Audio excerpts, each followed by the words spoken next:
आढावा बैठक जी घेण्यात आली।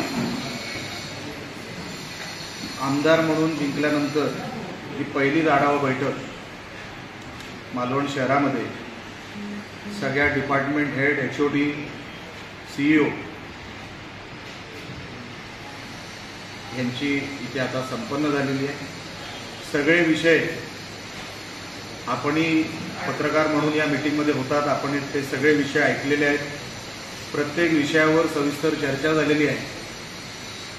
प्रत्येक विषयावर फक्त चर्चा न करता त्याच्यावरती उपाय काय काढता येईल, काही विषय हे जागेवर सोडवले गेले, काही विषयांसाठी जी टेक्निकल अडचण आहे ती अधिकाऱ्यांनी मला सांगितली, मी समजून घेतली, जी प्रशासनाकडे द्यायची आहे ती प्रशासनाकडे, जी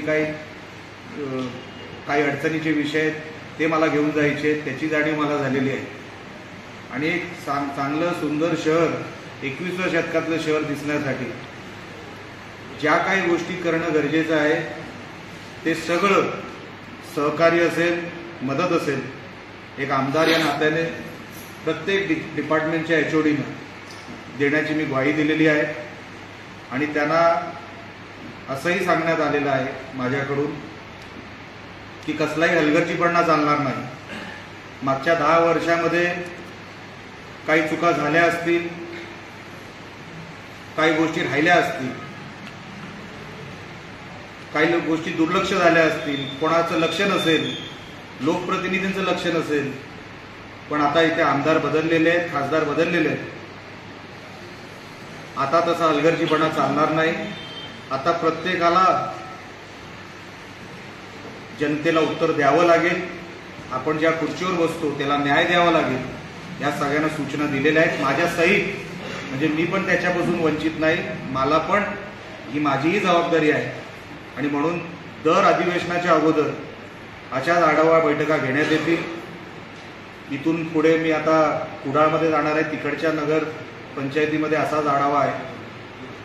मला पंचायत समितीमध्ये बसून दोन्ही तालुक्यांचा आढावा घ्यायचा होता, पण BDOंकडे आता सध्या कोण BDOंकडे हे नाही, आता BDO नाहीत, आहे चार्ज आहे पण फुल टाईम नाही।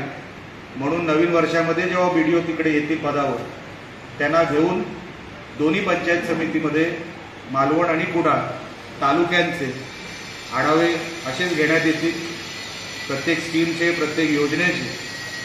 आज जसं मीटिंगमध्ये सविस्तर चर्चा योजनेसकट झाली, उपायासकट झाली, तसंच प्रत्येक आढावा मीटिंगमध्ये जे मागच्या मीटिंगमध्ये झालं त्याच्यावर काय झालं, कितपर्यंत काम आलं, स्वच्छतेचं काय, प्रत्येक विषयामध्ये, आता परत मी ते सगळं रिपीट करणार नाही, आपण ते सगळे याच्यामध्ये घेतलेले आहोत।